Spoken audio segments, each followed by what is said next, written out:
नमस्कार, हरियाणा न्यूज देख रहे हैं आप। मैं हूं आपके साथ केशव कुमार। आज के इस खास कार्यक्रम में हम बात करेंगे मौत के फाइनेंसर्स के बारे में। पैसे देने के लिए प्राइवेट कंपनियों के फाइनेंसर पहले लोगों को लालच के जाल में फंसाते हैं, फिर भरोसा जीतते हैं, फिर बड़े प्यार से पैसे देते हैं। मगर जब पैसे की रिकवरी करने की बात आती है तो इनका रंग पूरा बदल जाता है। ये बिल्कुल जुदा जुदा नजर आते हैं। पहली बार फोन करते हैं, पैसे लौटाने के लिए तंग करते हैं। जब बात इससे भी नहीं बनती तो मार धाड़ तक उतर आते हैं। कुछ ऐसे ही दो मामले पानीपत से सामने आए। एक में तो फाइनेंसर से तंग आकर व्यापारी ने खुदकुशी कर ली, तो वहीं दूसरे मामले में दोनों पक्षों में जमकर मारपीट हुई है। हम बात करेंगे इसी पूरे मुद्दे पर कि आखिर ये फाइनेंसर्स जो हैं ये उगाहीकर्ता किस तरह से बन रहे हैं। ऐसी क्या पॉलिसीज हैं जो उन्हें ये करने की आजादी देती है, या फिर हर पॉलिसी का, हर नीति का उल्लंघन करते हुए यह जबरदस्ती के प्राइवेट गुंडे बन रहे हैं। बात करेंगे इन तमाम पहलुओं पर, लेकिन उससे पहले रिपोर्ट आप देखिए।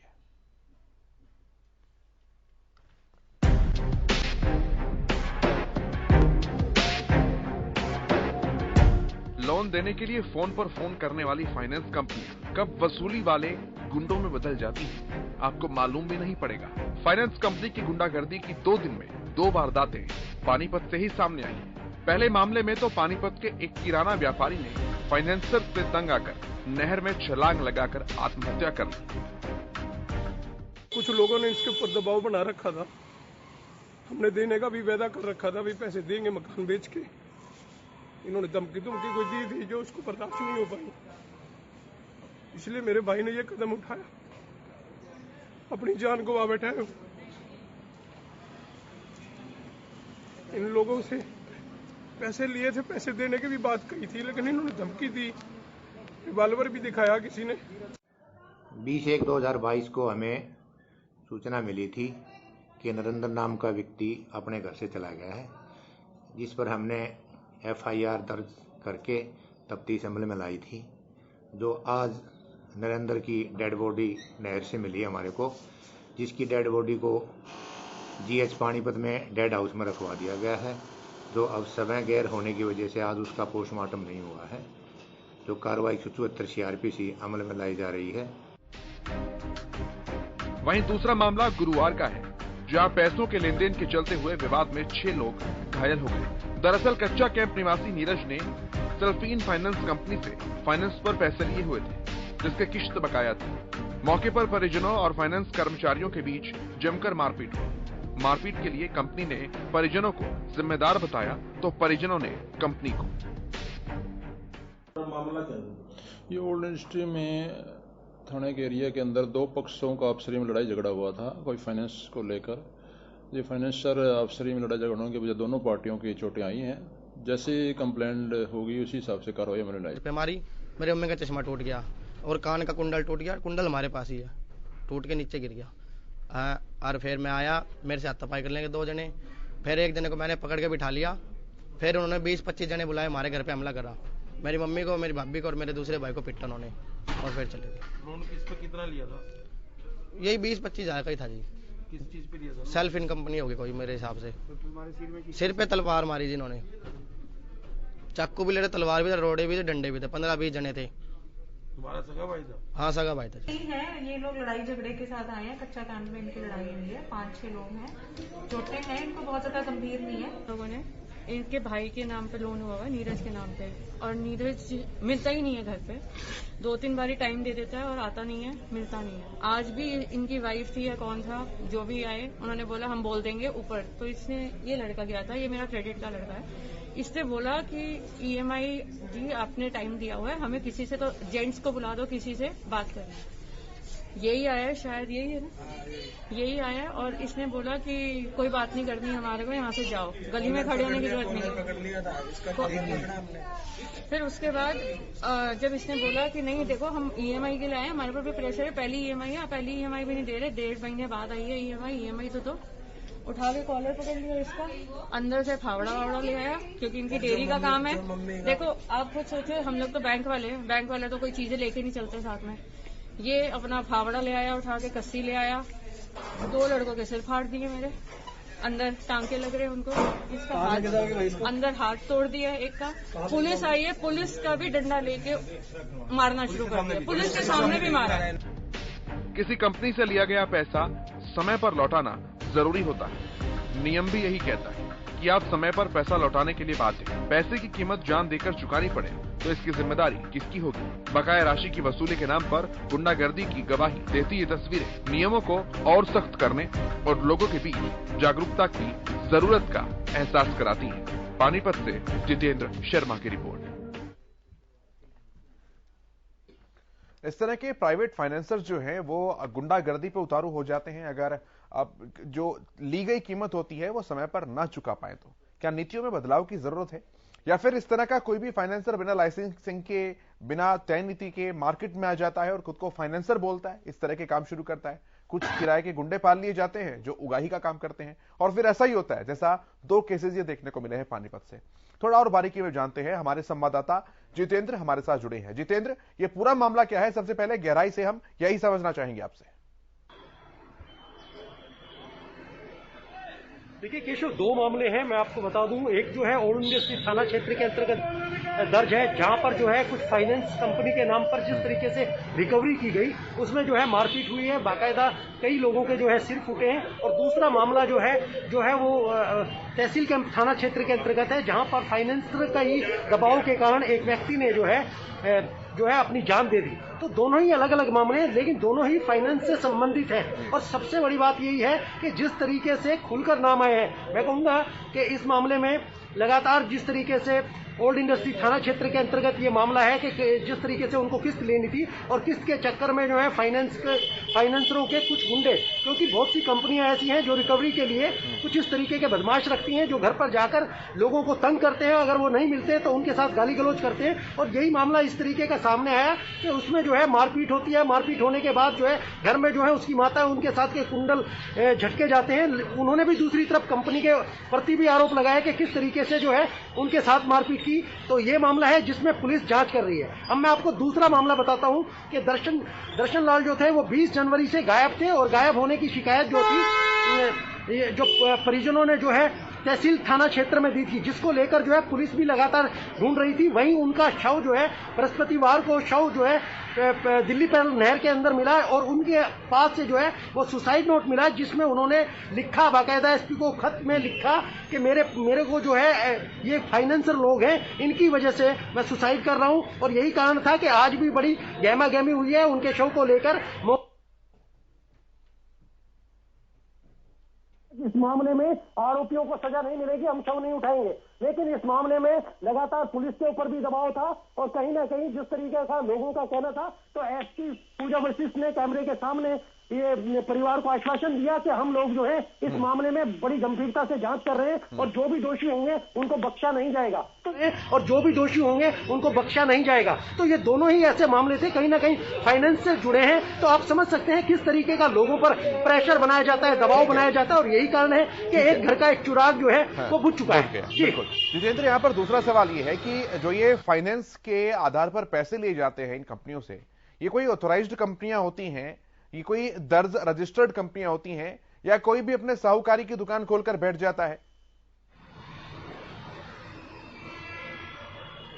देखिए सबसे बड़ी बात यही है कि जिस तरीके से एक आरबीआई की गाइडलाइन है कि आप फाइनेंस उसके अंदर भी पूरा इंप्लीमेंट होता है, लेकिन हमने यहां तक देखा है कि बहुत से जो है इस तरीके का धंधा बना रहे हैं। ब्याज परसेंट 2%, 5%, 10%, 20%, इस तरीके की लोग बाग अपना प्राइवेट सेक्टर बना के बैठ गए हैं, बाहुबलियों को लेकर, कुछ दबंगों को लेकर, एक ऐसे बदमाशों के एकजुटता के साथ कि वो लोगों को फंसा लेते हैं और उसके बाद जो है ब्याज देने पर जो है वो लगातार मारपीट भी करते हैं। और कहीं ना कहीं उसका नतीजा भी आज देखा कि किस तरीके से घर का जो है चिराग आकर दिल्ली पैरल नहर में कूदकर अपनी जीवन लीला समाप्त कर ली। जितेंद्र, अगर इस तरह के जो अनरजिस्टर्ड लोग हैं जो कि अपना प्राइवेट साहूकारा खोलकर बैठे हैं, अगर कोई पैसे लेने के लिए उनके पास जा रहा है, लोन लेने के लिए, तो गलती तो जाने वाले की भी है भाई। जब कोई रजिस्टर्ड नहीं है, जब कोई अधिकृत नहीं है, जिसके पास कोई दस्तावेज नहीं है, कोई गारंटी नहीं है कि वो आपको पैसे देगा भी, कितना इंटरेस्ट रेट है, हो सकता है कल को वो जुबान से मुकर जाए, 2% पर बात हुई और 4% कह दे। अब जिसने लिया वो तो फंस गया। फिर इस तरह की चीजें होती हैं, तो यहां पर एक मॉनिटरिंग पॉलिसी बनाने की जरूरत लगती है अब कुछ। देखिए, सबसे बड़ी बात यह है कि इस मामले में जो है जिस तरीके से आदमी को जरूरत रहती है, तो जरूरत के समय जो है बहुत सी चीजों को आदमी इग्नोर कर देता है। उसको उसकी समस्या रहती है, एजुकेशन का लोन हो या बच्चों से संबंधित हो या छोटी छोटी चीजों को लेकर जो है उसको आवश्यकता हो, जिसके कारण वो 10-20 हजार रुपए ले लेता है। और यही 10-20 हजार रुपए उतारने में उसको मैं कहूंगा कि पूरी जिंदगी लग जाती है। मैं कहूंगा कि 5% ब्याज, 10%, और इस मामले में वो चॉइस नहीं कर पाता। ये प्रशासन का काम है। इस तरीके के जो लोग जो है गैर कानूनी काम कर रहे हैं, उनके खिलाफ सख्त कार्रवाई होनी चाहिए। और एक लोगों के अंदर ये मैसेज पास होना चाहिए कि कुछ प्राइवेट फाइनेंस कंपनी है जिनके अंदर से आप इस तरीके से ले सकते हो, लेकिन लोग बाग जो है अपनी कॉलोनियों के अंदर, अपने मैं कहूंगा अपने वार्डों के अंदर इस तरीके के लोग बैठ जाते हैं जो लगातार फाइनेंस करते हैं, और फिर उसमें इस तरीके की मुसीबतें उठानी पड़ती हैं आम लोगों को। बिल्कुल। अभी पुलिस का क्या कुछ कहना जितेंद्र इस पूरे मामले पर? जो जिस तरीके से फाइनेंस दिया गया था, उनका आपस में झगड़ा हुआ। दोनों ठीक है, मैं आऊंगा आपके पास, मैं आऊंगा। एएसपी पूजा वशिष्ठ हमारे साथ खुद जुड़ रही हैं। फोन लाइन डिस्कनेक्ट हो गई है, मुझे इंफॉर्मेशन मिल रहा है। ठीक है जितेंद्र, अपनी बात पूरी कीजिए आप पहले। देखिए, दोनों ही मामलों में पुलिस ने मामला दर्ज किया है, और इस मामले में जिस तरीके से फाइनेंस का मामला था, उस मामले में दोनों की तरफ से एफआईआर दर्ज हुई है, क्योंकि कोर्ट जो है वो दोनों ही तरफा लगी है, चाहे फाइनेंस वाले हो या घर वाले हो। तो दोनों ही मामले में जो है, एक मामला जो है ओल्ड इंडस्ट्री थाने में दर्ज है ये, और दूसरा मामला जो दर्शन जी का था वो जो है मामला जो है वो तहसील थाना क्षेत्र के अंतर्गत दर्ज है, जिसमें जो है पुलिस ने खुद पूजा वशिष्ठ ने आश्वासन दिया है परिजनों को कि जितने भी फाइनेंसर हैं, जिनके भी नाम दिए गए हैं, उनकी बाकायदा जांच की जा रही है, और दोषियों को किसी भी कीमत पर छोड़ा नहीं जाएगा। उनके खिलाफ सख्त कार्रवाई होगी। अब आने वाले समय ही बताएगा कि किस तरीके से इसमें कार्रवाई होती है। वो फर्म या वो कंपनीज जितेंद्र जिनसे पैसे लिए गए थे, क्या उनकी तरफ से कोई बयान सामने आया? क्या उनकी तरफ से कोई बात या रिएक्शन सामने आई? देखिए, उनकी तरफ से अभी कोई भी बयान सामने नहीं आया। हमने कोशिश भी की थी, उन्होंने बिल्कुल हमने बात भी, हम चाहते थे कि वो भी अपना पक्ष रखे खुले से, जिस तरीके हम चाहते थे कि वो भी अपना पक्ष रखे खुले से, जिस तरीके से मैडम उस दिन बात कर रही थी। तो दोनों ही तरफ से जो है हमें मना कर दिया गया, और इस मामले में हमने पीड़ित पक्ष से भी जानना चाहा, लेकिन वो कहीं ना कहीं कैमरे के सामने भी बच रहे हैं, और दूसरी तरफ कंपनी भी नहीं चाहती कि उसका रूल रेगुलेशन क्या है। हमने पूछा था कि आपका किस एक्ट के हिसाब से आपको फाइनेंस कंपनी, आपका डील जो है, आपका रूल रेगुलेशन क्या है, आप एथराइज हैं, आपकी पूरी डिटेल दीजिए। तो वो भी कहीं ना कहीं बचते हुए नजर आए। तो इस मामले को लेकर आप देख सकते हैं कि किसी तरीके से कोई भी फाइनेंस के नाम पर खड़ा कर लेता है, अपना घराना खड़ा कर लेता है, और उसके पीछे सबसे बड़ी सोच यही होती है कि सबसे मतलब जो बदमाश लोग हैं उनका एक ग्रुप शामिल कर दिया जाता है, और फिर वो जो है लोगों को घर घर जाकर प्रताड़ित करना पैसे के मामले में। जैसे किस्त का मामला था, अगर किस्त नहीं भी देता तो उसका सीधा सा वो है कि आप उसको नोटिस देंगे, नोटिस देने के बाद आप कोर्ट में जाएंगे। ये नहीं है कि आप घर पर जाकर मारपीट करेंगे, ये एक प्रोसीजर है। लेकिन इन चीजों में देखा गया है कि लोग बाग जो है, जैसे ही किस्त नहीं दी जाती उसको बैंक की पेनल्टी भी लगती है, और कहीं ना कहीं जो गुंडे बदमाश हैं उनके घरों पर जाकर हमला, गाली गलौच, ये सब भी देखने को मिलता है। जी बिल्कुल। कुछ ऐसा भी इसमें जितेंद्र रहता है क्या कि गारंटी के तौर पर कुछ चीजें रखी जाती है? जैसे आमतौर पर होता है होम लोन या कुछ चीज ले रहे हैं तो घर के कागजात रखे जाते हैं, या इस तरह की कोई और बहुमूल्य चीजें रखी जाती हैं, तो वो भी एक तरीका हो सकता है पैसे निकलवाने का या इंटरेस्ट को बढ़ाने का। लेकिन मारपीट करना, आत्महत्या के लिए उकसा देना, ये उगाही करना, ये तो कहीं से भी न्याय संगत नहीं है। बिल्कुल देखिए, आपने बिल्कुल ठीक कहा। जितनी भी प्राइवेट कंपनियां हैं, आप चाहे कहीं से भी किसी की भी बात करें, तो उनका एक रिवैल्यू रहता है कि आप जो भी चीज दे रहे हैं, रख रहे हैं, उसकी एक रिवैल्यू निकाल ली जाती है, और उसी के आधार पर जो है आपको वो लोन प्रोवाइड करते हैं, जबकि चीज भी उनके पास रहती है और उसका वो इंटरेस्ट भी लेती है। और इसी को लेकर अगर मान लीजिए किसी भी वजह से 1-2 दिन के लिए डिले हो जाता है, तो उसके अंदर बाकायदा पेनल्टी लगा दी जाती है। चेक डिसऑनर करने के लिए उसका रिकॉर्ड खराब किया जाता है, और फिर सबसे बड़ी बात जो है, वही कंपनी के जो रिकवरी करते हैं, रिकवरी एजेंट के नाम पर जो बदमाश गुंडे रखे जाते हैं, वही लोग उनके साथ मारपीट करते हैं और झगड़ा करते हैं। तो कहीं ना कहीं इस तरीके का जो है, ये पानीपत में नहीं कहूंगा मैं कहूंगा कि ये हर जगह इस तरीके के जाल बने बैठे हैं। ठीक है, मैं आता हूं आपके पास। हमारे साथ सूरज भी जुड़ गए हैं, जो कि खुद पीड़ित है, उस घर के सदस्य हैं जहां से एक चिराग बुझा है। सूरज जी, स्वागत है आपका हरियाणा न्यूज पर। जी सर। सबसे पहले तो सर, दुख की इस घड़ी में हरियाणा न्यूज अपनी संवेदनाएं जो है वो आपके प्रति व्यक्त करता है, और ये पूरा मामला हम आपसे समझना चाहेंगे, कैसे शुरू हुआ था, कैसे फिर पैसे देने का दबाव बनाया गया और फिर अंजाम ये हुआ। जी सर, आपको बताना चाहता हूँ मेरे से कि मेरे चाचा जी नरेंद्र सिंह जी, हाँ, ठीक है सर। और सर ये हम ना 19 तारीख को इससे हमारा कोई लेन देन था, हमने बंदों से बात भी करी, तो हमने उनके जो हमारी प्रॉपर्टी थी हमने उनको सेल करने के लिए, रीसेल करने के लिए बोला कि हम प्रॉपर्टी सेल करके आपको पैसे दे देंगे। देन उन्होंने बोला कि नहीं, हमें तो पैसे आज ही चाहिए, आपको सिर्फ एक दिन का टाइम है, हमें पैसे चाहिए ही चाहिए, मतलब कुछ भी करो, जैसे मर्जी लाओ। तो हमने एक लोन सैंक्शन किया था, IIFL कंपनी से भी लोन सैंक्शन किया था, हमारा 14,12,000 का लोन सैंक्शन हो गया था, बट किसी वजह करके वो लोन सैंक्शन होने के बाद भी कैंसिल हो गया। तो हमने उनको ये भी दिखाया कि हमारा लोन सैंक्शन भी हो चुका है, हर चीज हो चुकी है, देन थोड़ा सा टाइम लग रहा है, आप 5-7 दिन वेट कीजिए, हम आपको पैसे देंगे। फिर उनका बहुत ज्यादा दबाव आने के बाद तो सूरज ये पैसे जो आप मांग रहे थे, ये किसी ऑथराइज्ड कंपनी से, बैंक से, फाइनेंसिंग एजेंसी से मांग रहे थे, या आपसी भाईचारे में जो पैसे मांगते हैं उस तरह से? सर भाईचारे में सर, जब ऐसा ना सर पैसे ले रखे थे इनसे, जैसे लॉकडाउन लगा था, लॉकडाउन में इनसे पैसे लिए थे, इनके पास जैसे वो ब्लैक मनी थी, इन्होंने ब्लैक मनी को व्हाइट मनी करने के लिए एज अपने जैसे हम फ्रेंड सर्कल में देते हैं ना, 2 लाख रुपए रख ले तो यूज कर ले, जब होंगे मुझे दे दियो। देन ऐसे ही लॉकडाउन में ऐसे किया इन्होंने, अपनी मनी रखी और हमने उसके ब्याज भी दिया, हमने 5%, 7% और 10% ब्याज भी दिया इन बंदों को। देन उसके बाद भी 3-3 लाख रुपए के 11-11 लाख रुपए बना रखे हैं इन लोगों ने। दर्शन लाल है जो उसका सोसाइटी पर नेम भी है, दर्शन लाल, उसके सिर्फ 3 लाख रुपए हैं और 11 लाख रुपए मांग रहा है कि मुझे 11 लाख रुपए दो, नहीं तो मेरे नाम प्रॉपर्टी कराओ, मैं तुम्हारी दुकान बंद करवा दूंगा, ताला लगा दूंगा, ये मैं अपना फूल रख लूंगा, मेरे पैसे मुझे आज चाहिए। ऐसा कुछ करने के लिए उन्होंने एक रिवॉल्वर दिखाया, घर पे आए, गली में 2-3 कुत्ते भोग रहे थे, उन्होंने कुत्ते पे फायर कर दिया, गोली चला दी कुत्ते के ऊपर ही। मतलब ऐसा दिमाग हो सकता है तो बंदा क्या डिप्रेशन में जाएगा, अभी ये हमारे को भी गोली मार सकता है।